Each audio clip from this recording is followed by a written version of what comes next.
Итак, друзья мои, прежде чем пойти отдохнуть, хочу вам подарить кое-что полезное. Но перед этим хочу сказать. Сегодня написала девушка, ну это так, на всякий случай говорю, о том, что где-то 13 лет назад она переписывалась со мной на электронную почту, где я там вернула ее любимого или взялась вернуть, не помню. Дала ей какие-то молитвы, и что она удивлена, вот, а как же я молитвы дала какие-то христианские и прочее. Послушайте меня, я возвратом не занимаюсь никаких мужчин, это первое. Во-вторых, 13 лет назад у меня не было электронной почты. Если я просила открыть канал, то есть за незнанием, как это делается, мне открывали, просто говорили пароль и логин и пароль, и я заходила. Поэтому 13 лет назад у меня никак не было почты. Но у меня был профиль в Одноклассниках. И никакие молитвы никому я не давала. У меня совершенно иное направление. Это я к тому, что вы проверьте, пожалуйста, кто от моего имени пишет вам. В контактах меня нет. В Одноклассниках я не нахожусь. У меня есть профиль только, где мои родные близкие. Он закрыт. Он не для работы. Я там была, не знаю, 100 лет назад. Единственное, что захожу там фильмы смотреть. Например, мой любимый фильм «Королева Бонна». Он меня успокаивает. Я когда смотрю этот фильм, мне как-то легче становится на душе. Отвлекает. Я люблю настоящую игру актеров, когда не переигрывают и не читают наизусть, а действительно живут в этой роли. Александра Шлеонска. К сожалению, ее сейчас нету в живых, но ее игры остались. Рекомендую. Старый фильм, правда, но игра замечательная. Вообще старые фильмы, они темы любимые, что там просто настоящий талант, гений играет. Так что могу заходить так иногда просто ради того, чтобы любимые фильмы смотреть. Там все серии. И все. И много кто меня копировал. Это и от той девушки, которая услышит. Боюсь, что от моего имени вам писала самозванка. И, это так, к тем людям, у которых, может быть, когда-нибудь возникнет такой вопрос. Проверьте, хорошо проверьте, с кем вы переписываетесь. Что я с ней созванивалась, разговаривала. Значит, у меня какой-то номер был Ярославский, прочая ерунда. Вот я вам и объясняю. Это от моего имени кто-то с вами говорил. Я одно время сама себе по скайпу позвонила. Да, сама себе, потому что там было написано Инга Хосроева. И я договорилась. Она даже не посмотрела, настолько мозгов нету, кто ей звонит. Я звоню, открывается, там сидит морда такая. Я говорю, позвольте спросить вас, вы кто вообще? Я Инга Хосроева. Ну, в общем, да, было дело. Потом она отключилась, надолго исчезла, надеюсь, навсегда. Итак, приступим. Язык духов. Язык духов, я уже вам объясняла, что это такое. Поэтому я хотела бы, чтобы вы открыли мою лекцию «Язык темных духов» и прочитали, точнее, послушали. Это я так запуталась слегка, усталость дает знать, потому как в книгах мы их печатаем, поэтому лекции.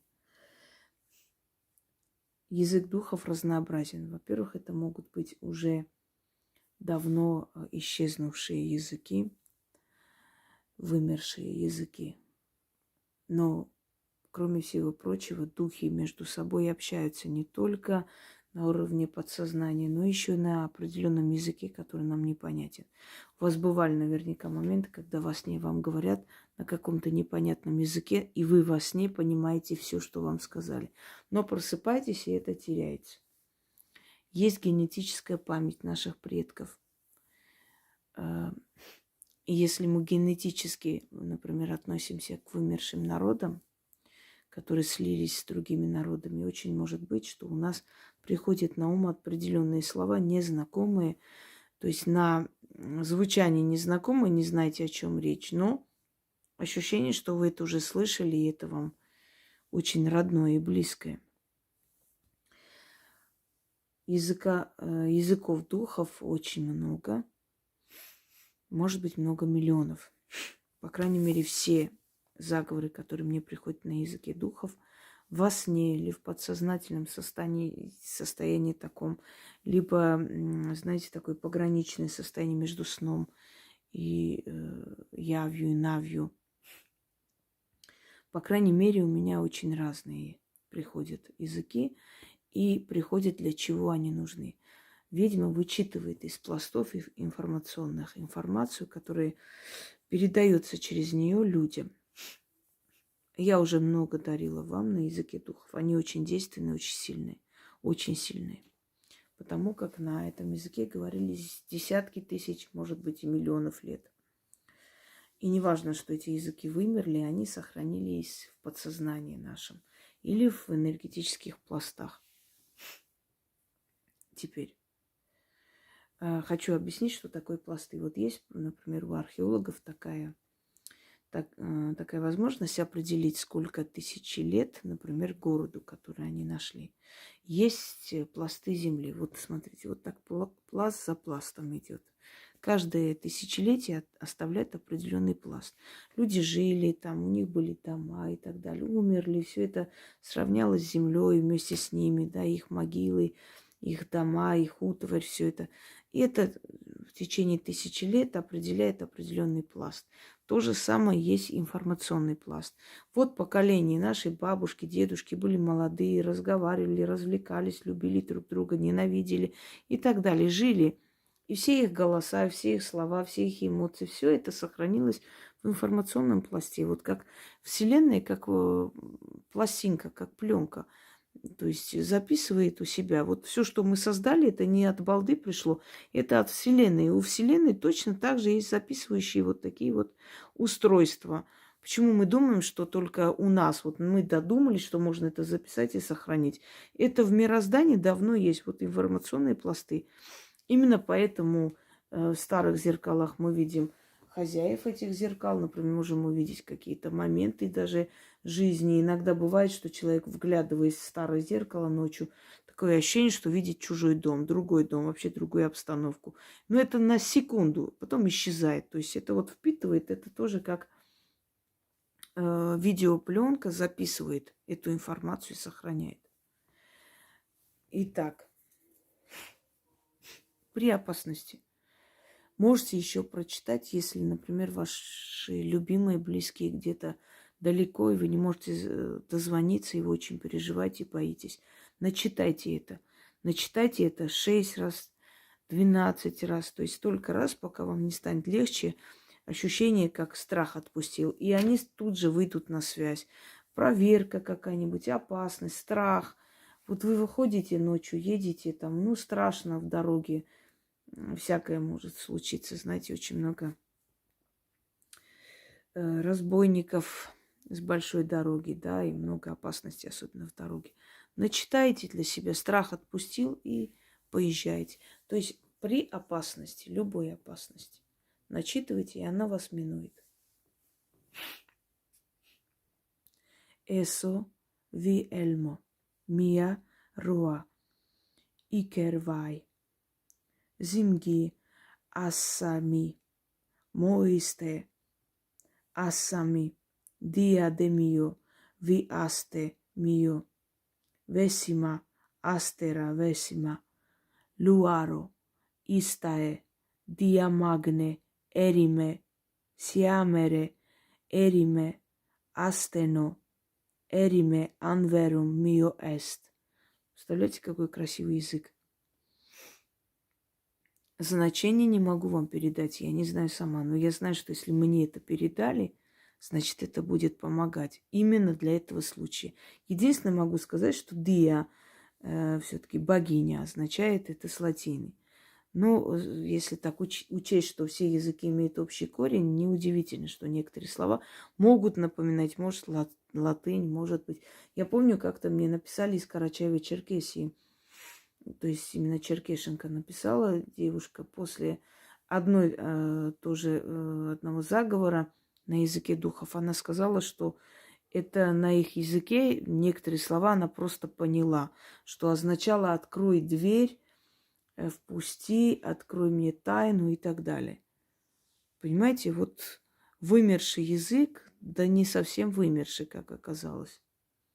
«Эсо ви эльмо, мия роа, икервай, зимги ассами, лоисте ассами, диа демио, ви асте мио, весима астера, весима, луаро, истае, диа магне, эриме, сиомере, нет, сиотере, извиняюсь, эриме, астено, эриме, анверум, мио эст. Это мне пришло в таком пограничном сознании, все время повторяющийся, как запись, знаете, повторяющийся постоянно. Ты встаешь, это записываешь и забываешь, оно стирается с памяти полностью. Конечно, если я где-то встречу, я пойму, что это мой стиль, это мое, это не означает, что я забыла, что это. Но вот ты записываешь, передаешь бумаги, и все. Такое ощущение, что тебя просто используют как вам сказать, как посредника, естественно. Ну, как будто твое тело это такой некий мост связующий. Вот через тебя передали миру, и все, и забудь, это не твое. Эсо виэльмо, мия роа, икервай, зимги ассами, моисте, ассами диадемио, ви астемио, весима, астера весима, луаро, истае, диамагне, эриме, сиатере, эриме, астено, эриме, анверум, мио эст. Дарю вам еще одну работу. И теперь пойду я все-таки отдохну. Я просто работаю на износ. Я ужасно устаю в последнее время. Вообще устаю. Очень много. И в связи с этим кризисом, всем остальным, очень много людей просит о помощи. Не всем, конечно, не всех принимаю.